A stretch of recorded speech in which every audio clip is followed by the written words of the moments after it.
Hello tankers and tankettes, time for another Spotlight replay. This is one that's been sent in to me by Dutchbat, who's definitely a regular on the stream. Anyone that's watched the stream for any length of time will surely recognise him. He's in this match with two of his former clanmates rather.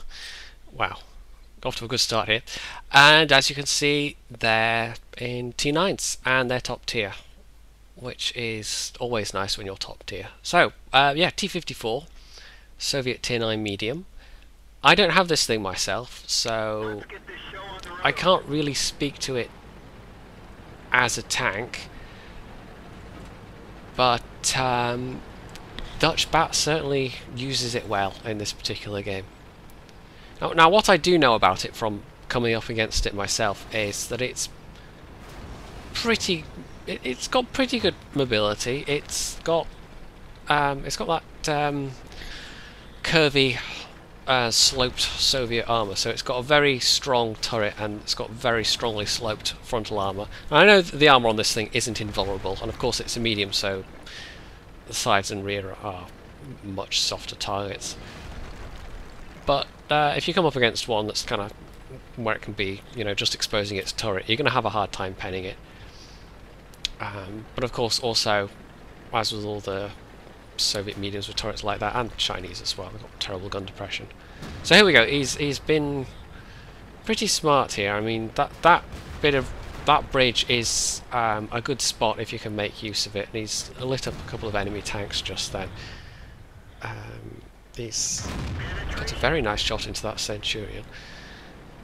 Given that the Centurion is... I'm not quite sure what turret that is the Centurion's using, but I know the British turrets are fairly bouncy, usually. Maybe it's a stock turret, I don't know. Someone will correct me. But there we go, that's another nice shot. And now, normally... previously, I mean, this is 8.6, so previously the bridge would have been less good of an idea in a match where there's artillery, but since we're post 8.6 and there's less artillery around, you can get away with using this more. Now, yes, okay, this has got terrible gun depression, but you'll see fairly shortly Dutchbat makes a very good use of his position here. He really harasses the enemy on this flank in combination with... he's got one of his platoon mates with him, and the other one's over on the other flank in a pattern. So he's just looking for a shot at the moment. And here we go. Now he doesn't quite have, but he's just about, and the tortoise puts himself in a position where Dutchbat can actually shoot him, because he doesn't have enough gun depression otherwise. And the tortoise is just sitting back there.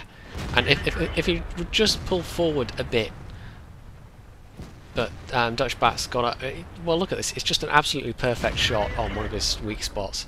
And he can just pen him over and over again. Look, it's just... he's done 900 damage already in 3 shots. And I know the guns on this tank aren't spectacular, but... you know, they're not... you know, they're adequate for its, you know, for its mobility.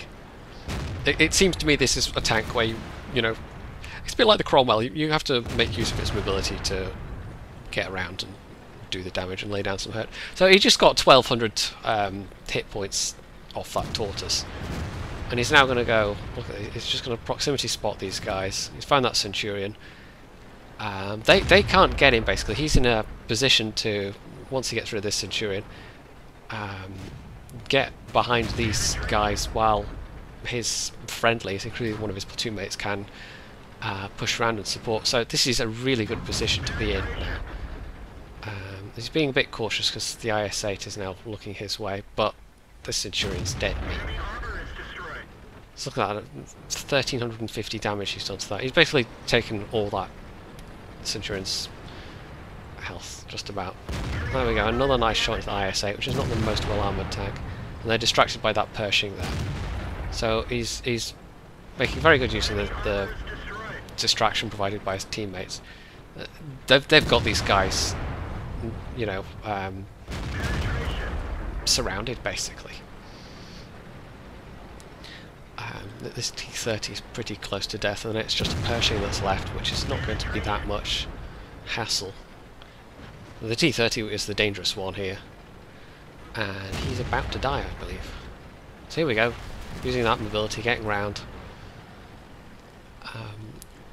Basically, I think this is... I've never played the Type 59 either, but it seems a bit like a Type 59 on steroids, this thing.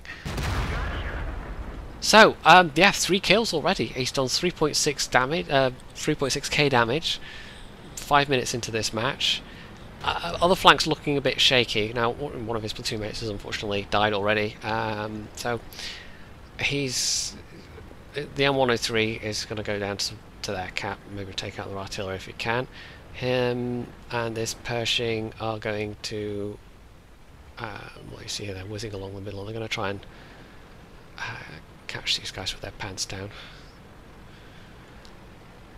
So up till now he's been using regular ammo, and now he's switching to heat ammo. And I understand, I've looked up the stats for this gun. I'm not sure which of the 100mm he's using precisely. It'll be one of the top ones with a 200 plus pen. I think one's got like 200 regular pen, and the other's got 219 or something. Which is on the weak side. I mean, that's not fantastic for tier 9 by any means, but he's not needed heat up till now, and because we're sort of coming down to it, and it's a more critical moment of the match, he's decided to switch to heat, and that's fair enough. That's what you should be using premium ammo for, is those critical moments. Although he's going to get this T-54 in the ass, so you don't really need heat for that. So maybe this one's a bit of a waste of a shell. But yeah, sometimes, I mean, sometimes you get to a critical juncture in a match and you just don't want to. You do not want to have a shell bounce at the wrong moment. Note the damage, by the way, 4.9k. It's pretty impressive. And, well, he's getting a bit chippy at that point, but he knew that even if the other guy shot, even if it did a lot of damage.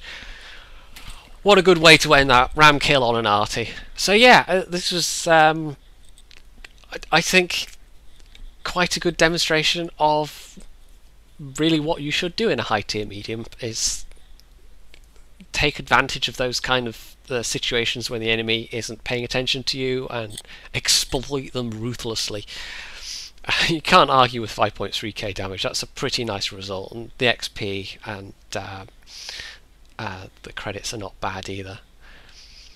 So yeah, I'll probably be doing a couple more of these spotlights before I get back to some regular replays and reviews.